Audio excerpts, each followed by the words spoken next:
जी, अस्सलाम वालेकुम वकील साहब, कैसे हैं आप? खैरियत से हैं? जी, अल्लाह का शुक्र है। तो दूसरा हिस्सा तो हो चुका खत्म, आज तीसरा स्टार्ट होगा, लेकिन दूसरे हिस्से में थोड़ी-सी तशनगी रह गई वो आपके क्विज़ के बारे में, क्योंकि मेरा ख़्याल है कि ये साल जो है आपकी क्विज़ सोसाइटी का गोल्डन जुबली का साल है, 50 जी, साल जी, कंप्लीट होंगे। 1974 में बनी थी ये तो मेरा ख़्याल है कि सोसाइटी वो हमारी, तो अब इस साल हम उसकी प्लान कर रहे हैं गोल्डन जुबली तकरीबन। और आपको एक दिलचस्प बात बताऊँ, आपके पहली दफ़ा मैं कहीं डिस्क्लोज़ कर रहा हूँ कि इस मौके पे हमारी क्विज़ सोसाइटी ने फैसला किया कि पाकिस्तान क्रॉनिकल इतनी बड़ी किताब है कि उसकी अपनी एक क्विज़ बुक आनी चाहिए। अच्छा। तो पहले तो मैंने कहा कि यार मदद करो, एक-एक मैं मौज़ूआत बताता हूँ, उसपे सवालनामे भेज दो। लेकिन ज़ाहिर वो फिर हो ये रहा था कि एक आध साहब ने तो उसकी हामी भरी, लेकिन वो मतलब वो मुझे मज़ा नहीं आ रहा था उसमें। फिर मैंने वो पूरे के पूरे 100 सवालनामे बनाए, हाँ, 100 मौज़ूआत पर। अपनी क्रॉनिकल से। अपनी और जो उसमें ख़ास बात ये है कि तमाम सवालात हाँ, और ज़ाहिर जवाबात वो हमारी क्रॉनिकल में मौजूद हैं। लेकिन इसमें कोई शक नहीं है कि अच्छा, आपकी मैं जब वो तालिब इल्म था, तो उस ज़माने में मुझे 2 किताबें ऐसी मिली थी, जो किताबों को बुनियाद बनाकर क्विज़ बुक्स तैयार की गई थी। हुँ, एक मेरे पास है एनसाइक्लोपीडिया ब्रिटानिका क्विज़ बुक, अच्छा। और एक है Guinness book of records quiz book. हुँ, तो ये दोनों किताबें जो थी वो उन्हीं इनमें एक तरह से प्रमोशन के लिए ही होती हैं ये किताबें, कि लोगों को ये क्विज़ बुक पढ़ के शौक हो कि असल किताब पढ़ी जाए। तो अकील साहब ये तो बहुत अच्छा आइडिया है। मेरा ख़्याल है जब ये सारा सिलसिला ख़त्म हो जाए, हुँ, तो इसके बाद जैसे आपने कहा ना कि ब्रिटानिका के ऊपर आई है क्विज़ बुक ये, तो हुँ। ये जो चीज़ है इसको भी कंपाइल करके एक बुक शेल्फ पे आना चाहिए ताकि लोगों को शौक पैदा हो। लाइब्रेरी में मौजूद हैं ये किताबें, लेकिन ये जो आपकी जो नहीं, नहीं, ये तक़रीबात छापी जा ख़त्म। रही है, नहीं तकरीबात के लिए नहीं हो रही है, ये तो जी। किताब तैयार हो रही है। अच्छा, अच्छा जी। कंपोजिंग इसकी मतलब 60-70% कंपोज़ भी हो गई है किताब। अच्छा, अच्छा, अच्छा, 100 अच्छा। सवालनामे मैंने बनाए ना, तो 60-70 सवालनामे उसमें से कंपोज़ हो गए। अब ये 100 हो जाएँ पूरे, तो मैं उसका प्रिंट आउट लेके उसकी प्रूफ रीडिंग का काम शुरू करूँ, और उसके बाद इंशाल्लाह उसको हम मतलब 3 तरीके में इसी साल कंप्लीट होएगा आपका? ये तो हर 1 महीने भर का प्रोजेक्ट है, बहुत ही अच्छा, अच्छा, अच्छा, अच्छा। और मैंने भी ये काम 20 दिन में मुकम्मल कर लिया, जी। 100 अच्छा, सवालों में। और थोड़ा-सा कुछ बताएँ सोसाइटी के बारे में, इसके जो असल पुराने में एक कोई सोसाइटी होती कैसे थी। बनी, क्यों बनी, हाँ, कौन लोग थे इसके? ये एपीएमएसओ से मिलती-जुलती कहानी है। कहानी ये है कि पहले एक कोई सोसाइटी होती थी, जिसका नाम था स्टूडेंट्स क्विज़ सोसाइटी। अच्छा। तो वहाँ पे ये था कि दौरान तालिब-इल्मी जो है ना, वो लोग उसके मेंबर बनते थे। तो जब तालीमी आपका करियर ख़त्म हो गया, अब आप उस क्विज़ सोसाइटी के मेंबर ही नहीं रह सकते, अपना कोई ताल्लुक है। तो उसको आसिम अली कादरी हमारे दोस्त हैं, ये अपनी तालीम मुकम्मल कर चुके थे। तो इनको भी ज़ाहिर है वो क्विज़ सोसाइटी छोड़नी पड़ी। हुँ, इन्होंने ये कहा कि हम ऐसी कोई सोसाइटी बनाएँ जिसमें ये कैद ना हो कि आप तालिब इल्म हैं या नहीं हैं। सही। क्योंकि तालिब इल्म तो आदमी ज़िंदगी भर रहता है। हाँ, हाँ, हाँ। तो इन्होंने पाकिस्तान की सोसाइटी का डोर डाला, हाँ, और जो शुरू में जो लोग इनके साथ थे उनमें मैं भी था। अच्छा, आसिम अली कादरी साहब हाँ, बता दीजिए। और मैं उस वक़्त मैंने मजलिस आमला से शुरू किया सफ़र इसका। अच्छा। उसमें ये होता था कि जो ज़रा सीनियर क्विज़र्स होते थे उनको ज़रा बड़े ओहदे मिल जाते थे, जो छोटे होते थे उनको मजलिस आमला तक रखा जाता था। तो मैंने 1974 में जो पहली मजलिस आमला है, मैं उसका रुकन था। और फिर उसके बाद ये हुआ कि आहिस्ता-आहिस्ता वो कोई सोसाइटी तो वो गायब हो गई, स्टूडेंट्स की सोसाइटी जो होती थी। तो वहाँ जो आपको एज़ाज़ दिया था उस वक़्त के सीनियर क्विज़ मास्टर्स ने, वो ये था कि मिल आ। जी, जी। तो आपका रोल जो है मिल आ वाला था। हाँ, हाँ, जी। बिल्कुल ऐसे ही था। तो ये इस तरह से ये कोई सोसाइटी का सफ़र शुरू हुआ, फिर बीच में कई साल हम लोग अपने-अपने ज़ाहिर अमली ज़िंदगी में मसरूफ़ हो गए। आसिम अली कादरी साहब भी तर्क वतन करके चले गए। हुँ, फिर वो हाईजैक हो गई हमारी कुछ सोसाइटी। एक साहब ने यानी इजाज़त से काम शुरू किया, लेकिन वो खुद चेयरमैन बन गया, उन्होंने रजिस्ट्रेशन करा लिया उसका। फिर हम लोगों ने उनको ऑफ़र भी की कि आप रहें चेयरमैन, कोई मसला नहीं है, लेकिन जो बुनियादी लोग हैं उनको तो आप नज़रअंदाज ना करें ना, जो जी बानी बिल्कुल। चेयरमैन है उसको तो आप बानी चेयरमैन दिखेंगे। तो पीपल्स पार्टी में कोई भी चेयरमैन बन जाए इस वक़्त, तो बानी चेयरमैन जो है हमेशा जुल्फ़िकार अली भुट्टो रहेंगे। जमात इस्लामी है, उसके बानी हमेशा जो है वो मौलाना मोदी रहेंगे। मौलाना मौदूदी रहेंगे। हुँ। तो ये 2 इंतहाई जमातों के, ये अल्ताफ़ हुसैन है, तो कायदे तहरीक तो वही रहेंगे। तो उधर ये भी उनको समझाने की मतलब कोशिश इधर की भी गई। आपको कैदी नंबर 804 करने की ज़रूरत नहीं है, इमरान खान रहेंगे। हाँ, कासिम के अब्बू रहेंगे।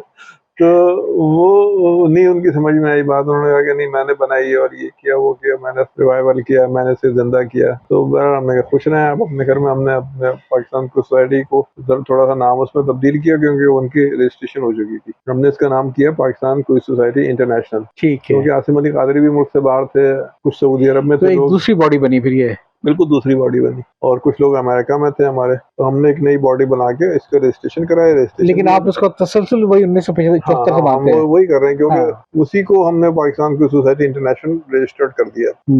तो वो अब उस नाम से हमने बहुत सारे कॉलेजेस में, अब पुराने असातिज़ा हैं वहाँ पर जो हमारे साथ क्विज में हिस्सा लिया करते थे, वो अब असातिज़ा हैं या सीनियर हो गए हैं, हेड प्रिंसिपल हो गए हैं, तो वो उन सब लोगों ने भी वेलकम किया हमें अपने स्कूल्स में, अपने कॉलेजेस में, यूनिवर्सिटीज में। तो अब क्या ये दोनों बॉडी एक साथ पैरेलल काम कर रही हैं? जी, दोनों पैरेलल काम कर रही हैं। दोनों पैरेलल काम कर रही हैं। एक हकीकी और एक यूँ समझते हैं आप, एक अच्छा, पाकिस्तान है और एक लंदन है। अच्छा, मैं सिर्फ इतना कहूँगा कि ये ईमानदारी की बात है कि अगर देखा जाए, हमारे पास जो 2-3 बेसिक इंस्टीट्यूशन थे, जो लोगों में अदब का और उसका शौक पैदा करते थे। एक बैतबाजी का था, एक ये क्विज का था जो स्टूडेंट लाइफ से का था, और इसमें करने का काम इतना था इसकी नहीं, बल्कि क्विज ही बचा है। बैतबाजी तो स्कूलों से अब तकरीबन खत्म हो चुकी है, और जो रहा अब तो बैतबाजी में इतनी सहूलतें भी हैं जी कि मैंने खुद गालिब के अशार पर अपनी बैतबाजी का अशार देखे, अलिफ से ये तक तरतीब में कर दिए गए। इकबाल के यहाँ तो ज़ाहिर चूंकि अशार भी बहुत थे, तो उनका काम बहुत आसानी से हो गया। तो इस तरह मैंने नातिया बैतबाजी के भी एक किताब देखी, जिसमें सिर्फ नात के अशार उन्होंने तरतीब दी अल्फाबेटिकल ऑर्डर में। लेकिन असल में बैतबाजी को जो है ना, उसके एक उसूल ने तबाह किया। हाँ। वो जिसे, और वो गलत उसूल था, उसको थोड़ा सा अगर शुरू से कंट्रोल किया जाता ना, तो बैतबाजी भी फरोग पाती। वो ये कि एक साहब है वो ऐसे शेर याद करके आ गए जो सबके सब टे पे खत्म हो रहे हैं, या से पे खत्म हो रहे हैं, या तोय पे या जोए पे, जी जी जी बिल्कुल। हाँ। तो उससे ये हुआ कि ज़ाहिर है अब आप तो रदीफ के हिसाब से याद करके आए शेर, और आपको मालूम है कि मैं इस रदीफ के शेर खत्म करूंगा, तो आप भी याद भी करके आए उस हर्फ से शुरू होने वाले। लेकिन दूसरा आदमी कितना ही अच्छा अशार याद करके आया है, वो कितना ही अच्छा उसका मुताला है, लेकिन ये कि वो इस टेक्निक टेक्निकली मारा। तो ये हाँ, ये मैं एक आध जगह आर्ट्स काउंसिल वगैरह में बैतबाजी का मुकाबला हुआ तालिब इल्मों का, तो मैंने वहाँ पर ये जजमेंट के जो उसूल थे उसमें ये रखा एक उसूल कि आप एक हर्फ पे ये हुरूफ भी बता दिया उनको कि ये हुरूफ है, इन हुरूफ पे आप 3 से ज्यादा या 4 से ज्यादा अशार खत्म नहीं कर सकते। आप ठीक है टे पे खत्म करें, लेकिन 2 शेर 3 शेर से ज्यादा नहीं खत्म करेंगे टे पे। ये गैर उसूली बात है। अच्छा, फिर हमने एक बैतबाजी में एक और चीज इंट्रोड्यूस की कि मौजूआती इंट्रोड्यूस, मतलब जैसे आपने एक शेर पढ़ा कि लब पे आती है दुआ बन के तमन्ना मेरी, जिंदगी शमा की सूरत खुदाया मेरी, तो जो बीच में बैठा हुआ है जज, उसने कहा आप शमा का शेर पढ़े। अच्छा, इसमें से एक वैरायटी पैदा हो गई। उसने शमा का शेर पढ़ा है, शमा तेरी उम्र तभी है, एक रात हंसकर गुजारी है, ऐसे रोकर गुजार दे।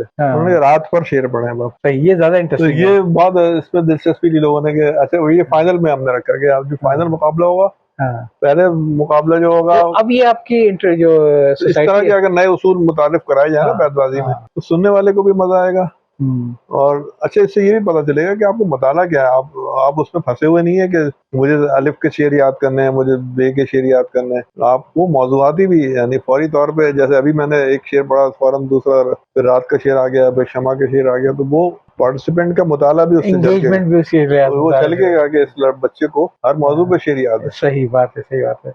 वैसे ये क्विज सोसाइटी की जो कहानी सुनी, मैंने थोड़ा सा मुझे अफसोस हुआ, क्योंकि मेरे जहन में जो साहब आ रहे हैं, मैं नाम नहीं लूंगा, मुमकिन वो नाम गलत हो, बहुत ही काबिल सही होगा कि काबिल एहतराम नाम है, लेकिन जो हमारे एक थोड़ा सा रुझान है ना क्रेडिट लेने का, कि अगर मुझे पता है कि यार ये चीज मेरी नहीं है, ये चीज मुझसे पहले जो से चली आ रही थी, और मुझे एक अमानत दी गई थी कि मुझे इसको लेके आगे बढ़ाना है, लेकिन ये तो वही हुआ ना कि आग लेने आई थी घरवाली बन बैठी। जी जी बिल्कुल। तो जो क्रेडिट लेने का शौक है ना, ये यहाँ तो मैंने देखा कई मसाजिद में हुआ कि पैरेलल ट्रस्टी बन गई, और मालूम है पूरी पिछली ट्रस्टी बहुत सारी तंजीमों हमारे मेरे इल्म है, यानी खुद पाकिस्तान पीपल्स पार्टी को देखिए जी, पार्लियामेंटेरियन अलग बन गई, तो फला एमक्यू में देखें कितने हकीकी भी बन गई, तो लंदन भी बन गई, तो बादराबाद भी बन गई, तो PIV कॉलोनी वाली भी बन गई, और वो जिसको PSP भी बन गई पाकिस्तान बनने को देखिए PTI वाली बनी थी, लेकिन वक्त से पहले लीक हो गया, क्यों बनी हो। हाँ हाँ, वो तो खैर अब तो देखिए ना, लोग भी सोशल मीडिया की वजह से लोग ऐसी चीजों को फौरन रिएक्शन कर देते हैं, और वो कामयाब नहीं हो पाती। तो चले आते हैं दोबारा फिर क्विज के ऊपर। फिर इसके अलावा टीवी वगैरह में आपको काफी अवार्ड मिले। देखिए 1973 में टीवी पे मैंने पहला प्रोग्राम जीता, शीशे का घर। जी, अच्छा। उसमें ये होता था कि 2-3 मरहलों से होते होते होते एक जगह पे पहुंचते थे। कुरैशपुर वगैरह अच्छे थी। कुरैशपुर उसके जी जी, हाँ मेजबान थे, तो वहाँ पे पहुंचते थे। फिर उसमें ये होता था ऑप्शन कि आप ये जो शख्सियत अब आ रही है हमने रखी है छुपा के, इसको आप 4 इशारों की मदद से बूझेंगे। तो अगर आपको 4 इशारे हम आपको देंगे, अगर आपने और आप सिर्फ 4 सवाल कर सकेंगे। अगर उन 4 सवालों में आपने शख्सियत को बूझ दिया तो इनाम मिलेगा, वरना फिर आप वापस जाएं। फिर मतलब मजीद 6 सवाल आप नहीं करेंगे। और या फिर ये कि ये 4 इशारे मत लीजिए और 10 सवालों के जवाब में बूझिए। तो हमने वो 4 इशारे उनसे कहा कि हम 4 इशारे वाले ऑप्शन हमें वो कबूल है। तो उसमें उन्होंने 4 इशारे दिए जो मुझे अच्छी तरह याद है कि एक इशारा था उसमें ज़फ़र, हाँ, एक इशारा था नसीब, एक इशारा हो गया नसीब, एक था ज़फ़र, एक था 57 और तो नहीं था कितना बदनसीब है ज़फ़र, और एक था रोहिला। अच्छा, हाँ, नहीं, एक था जनरल, सॉरी, रोहिला तो मैंने सवाल में पूछा था उससे। तो कुरैशपुर साहब ने कहा ये 4 इशारे हैं, जनरल और अच्छा, जनरल भी लिखा था उसमें, जनरल भी एक इशारा था उसमें। तो मैंने कहा कि ये क्या 1857 की जंग आज़ादी के कोई रॉयल जनरल है? उन्होंने कहा आपने तो एक सवाल में 4 सवाल कर दिए। तो मैंने कहा नहीं, एक ही सवाल है। अब ज़ाहिर है वहाँ सा भी कुरैशपुर जैसी शख्सियत सामने और कैमरे का प्रेशर ये वो। तो उन्होंने कहा जी 1857 की जंग आज़ादी के जनरल को पूछा। मैंने कहा जनरल बख्त खान को आपने पूछा? उन्होंने कहा अरे आपने तो नाम ही ले दिया, ये कि थोड़ा अभी 3 सवाल बाकी थे आपके पास, आप और सवाल करें, इतनी जल्दी नाम नहीं लेना चाहिए। नहीं, वो 3 सवालों के बाद यही नाम आएगा मेरे ज़हन में, तो और कोई मेरे ज़हन में नहीं आ रहा नाम। तो उन्होंने कहा आए देखें क्या है। तो वो फिर उन्होंने कहना आपने कैसे पूछा? मैंने देखिए ये जो नसीब है ये वक्त है, जनरल थे अच्छा, वो, हाँ, नसीब वक्त है, ज़फ़र जो है वो बादशाह ज़फ़र थे, वो 57 1857 है। तो ये मेरे जहन में आया इन इशारों की मदद से ये नाम आया। उन्होंने कहा क्या देखें क्या नाम निकलता है। वो जो हटाया उसका कागज, उसके ऊपर से जनरल बख्त खान लिखा हुआ था। तो एक सिलाई मशीन, एक मुझे वॉल क्लॉक इस पे इजाफी मिला था। अच्छा, और इनाम मिला था सिलाई मशीन का। तो वो मुद्दतों रही मेरे घर में, मुझे खुद भी याद नहीं है कि कहाँ गई वो, बावर्च के पास रह गई या हमारे घर आई गई। मतलब आपको सिलाई करने का शौक नहीं है उससे? नहीं, कि मेरे नाम में मिली थी मैं खुश लूं। अलबत्ता वो घड़ी अभी तक मौजूद है मेरे पास। अच्छा। और माशाल्लाह वो अभी भी चलती है। वो सेल उसमें बड़ा वाला डलता है, लेकिन वो वर्किंग कंडीशन में 50 साल के बाद भी 1973 में जीती थी। तो ये मतलब जो अभी तो घड़ी से एक ही नाम ज़हन में आता था, आइंदा से घड़ी से मेरे नाम जो वो भी ज़हन में आएगा और आपके नाम ज़हन में आएगा। घड़ी वाले, एक घड़ी वाले वो, एक घड़ी वाले आप। और फिर इसके बाद नीलाम घर में मैंने मोटरसाइकिल जीती। वो भी बहुत ही स्ट्रेट मैंने जवाब दिए थे। मुझे देने थे 18 में से 13 सवाल के जवाब। तो समझिए मैंने 14 सवाल मुझसे पूछे गए टोटल, उसमें 13.5 सही थे मेरे। वो ये हुआ था कि ये जो आधा सवाल जैसे मैं कह रहा हूँ, वो पूछा ये था कि उसने मुमताज मुफ्ती की 3 किताबों के नाम बताइए। तो मैं 2 किताबों के नाम बता सका था। तो उन्होंने कहा नहीं, इसका तो आपको आधा नंबर मिलेगा। अच्छा। और बाकी जो 13 जवाब थे वो मेरे स्ट्रेट सही हुए थे। अच्छा। और बल्कि कुछ ज्यादा ही, यानी इतने ज्यादा वो एलोबरेटिव जवाब मैंने इतना वजाहत से दिए थे। उन्होंने मसलन पूछा कि आराइश महफिल किसकी तसनीफ है? मैंने कहा इस नाम की 2 किताबें, एक हैदर बख्श हैदरी की है, एक मीर शेर अली अफसोस की है। तो उन्होंने कहा भाई मेरे पास तो शेर अली हैदरी लिखा हुआ है। आपका जवाब सही है। तो ये अल्लाह का शुक्र है उसमें। अच्छा, उन्होंने पूछा कि ये शेर किसका है? उस गैरत नाहिद की अरतान दीपक, शोला सा लपक जाए है, चमक जाए है हवास तो देखो। तो मैंने कहा कि अब मैंने नाम नहीं लिया। मैंने कहा कि जन्नत में भी मोमिन ना मिला हाय बुतों से, जोरे अजले तफरका पर्दास तो देखो। कह रहा मैं शायर का नाम पूछ रहा हूँ, आप शेर सुना रहे हैं। मैंने कहा इसमें मोमिन का नाम आ रहा है ना, मक्ता सुना रहा हूँ आपको। तो इनाम में क्या, इनाम में क्या मिला उस दिन आपको? मोटरसाइकिल। उस हमारे मोटरसाइकिल की रेयर थी। आजकल के देख रहा हूँ रमजान शो के अंदर पता नहीं कोई 2 दर्जन 3 दर्जन मोटरसाइकिलें बट रही होती है। बिल्कुल ऐसे ही था। वो जल के आमिर लियाकत के लिए एक जुमला भी अभी मैंने कहीं पढ़ा था कि वो शख्स जो मोटरसाइकिल के लिए तरसता था वो मोटरसाइकिलें लुटाता था। तो वैसे ये सब उसके फिर सालगिरह प्रोग्राम में भी हमको बुलाया गया। जो विनर्स थे, यानी पूरे 52 प्रोग्रामों के जो विनर्स थे, उनमें से सारे 10-12 ही लोगों ने मोटरसाइकिल जीती थी। सारे हर प्रोग्राम में तो नहीं मोटरसाइकिल जीत सके थे। उनका फिर एक आपस में मुकाबला करवाया गया था सालगिरह प्रोग्राम में, वो भी मैंने विन किया था। उसमें गाड़ी थी? नहीं, उसमें भी गाड़ी नहीं थी। क्या बात है। उसके बाद एक और दूसरी सालगिरह का जो प्रोग्राम था उसमें गाड़ी थी, लेकिन उसकी वो लंबी कहानी है, उसमें क्या हुआ क्या नहीं हुआ, वो तो मुकदमेबाजी तक नौबत आ गई थी उसमें। तो वो अलग कहानी है जी। अच्छा, लेकिन वैसे एक बात मैं कहूँगा कि ये जो हमारी एक तो पहली बात तो नजर आता है जिनसे भी मेरी गुफ्तगू हुई आज तक, ये कि रेडियो एक बहुत बड़ा एक पावरफुल इंस्टीट्यूशन था जी, जैसे लोगों की ज़हनसाज़ी की, नौजवानों की, या उनके पास सबसे बड़ा मीडियम जो था, वो जी। हफ्ते तलबा हुआ करता था, जिसमें जाके अपने टैलेंट का इज़हार करते थे। तो एक तो रेडियो ने प्रोड्यूस करना कम कर दिया, टैलेंट को उभारना कम कर दिया, आगे लाना कम कर दिया। और दूसरे बहुत माज़रत के साथ मैं बड़ी उनके मेरे वो बड़े हीरो भी हैं, मरहूम ज़िया उल-हक का भी बड़ा इसमें हाथ है ये, कि जिन्होंने तमाम हर किस्म की जो यूनिवर्सिटीज़ के अंदर, जो कॉलेजेस के अंदर जो स्टूडेंट यूनियन पाबंदी लगाई। यूनियन पे, हाँ। हाँ, तो आपने जो इलेक्टेड थी, उसके ऊपर तो जहाँ आप रोक दिया। पनीरी जो थी ना, आपने पनीरी लगाना बंद कर सारी दी। क़यादत वहाँ से निकल गई जब कि पनीरी नहीं लगाएंगे आप, तो पौधा कैसे निकलेगा? हाँ, कि वो जो स्टूडेंट यूनियन के ऊपर जो पाबंदी थी, अच्छा मुझे पता नहीं इसके बाद इतनी गवर्नमेंटें आई हैं लोगों की, फिर और किसने किसी ने देखिए 88 में तो बाकायदा मुझे याद है अच्छी तरह से, बेनज़ीर ने पहली तकरीर में ये ऐलान किया था कि हम तलबा तंजीमों पे से पाबंदी हटा रहे हैं। अब इस बात को भी अब कोई 35 साल तो हो गए, 36 साल। शायद मामला थोड़ा पॉलिटिकल हो जाएगा कि जो हमारी जो वो इंटेलिजेंशियल लॉबी जो पार्लियामेंट होती है, वो मेरे ख्याल से चाहती तो भी उसमें नहीं तो है। देखिए कितने लोग हमारे पावर पॉलिटिक्स में आए, जो जी, जी, जी। जो यानी उन्हीं नर्सरी से आए, चाहे जावेद एहसन हाशमी इकबाल थे, साहब, मैं चाहे यूएटी में पढ़ता था उस वक्त, जी, जी। एहसन इकबाल सदर थे हमारे, जी हाँ, और एजाज चौधरी उससे पहले सदर थे, जो पीटीआई में है। जी। और जावेद हाशमी साहब, जावेद शेख हाशमी रशीद साहब, साहब। शेख रशीद हैं, और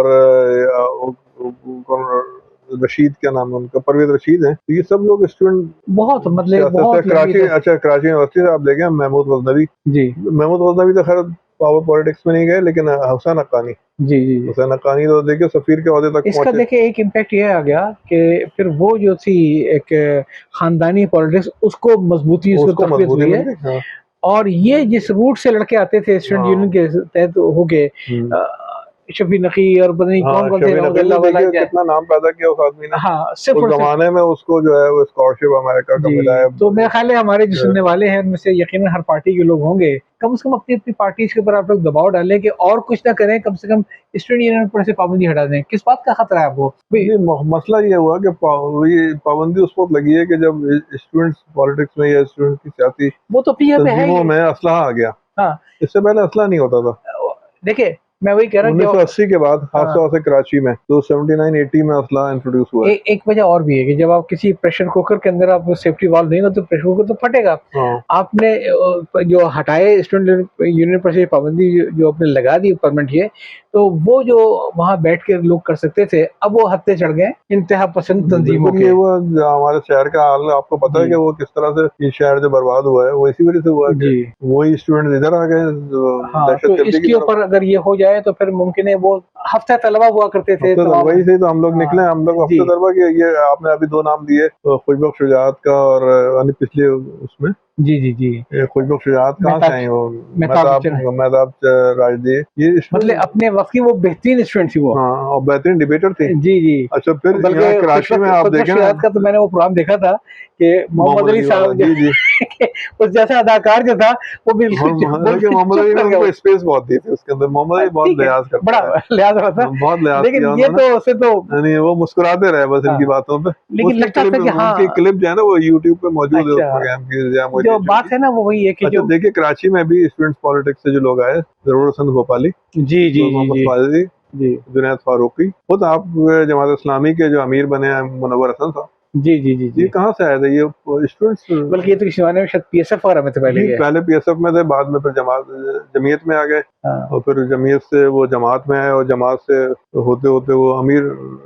हाँ, तो वो तो ख़ैर एक स्टूडेंट तंज़ीमें हैं जो उनकी अपना अलग-अलग हैं, लेकिन मैं तो कह रहा हूँ स्टूडेंट यूनियन हाँ, वो जो होनी आती चाहिए। है, इलेक्ट होती है, साल भर काम कराती है, उसको एहतसाब का खौफ होता है कि अगले साल है तो बेहतरीन काम करके और तो उसको पूरे कराची में शायद ही कोई कॉलेज ऐसा होगा, उस ज़माने में कॉलेज भी, अब तो उससे ज़्यादा यूनिवर्सिटी बन गई है कराची में।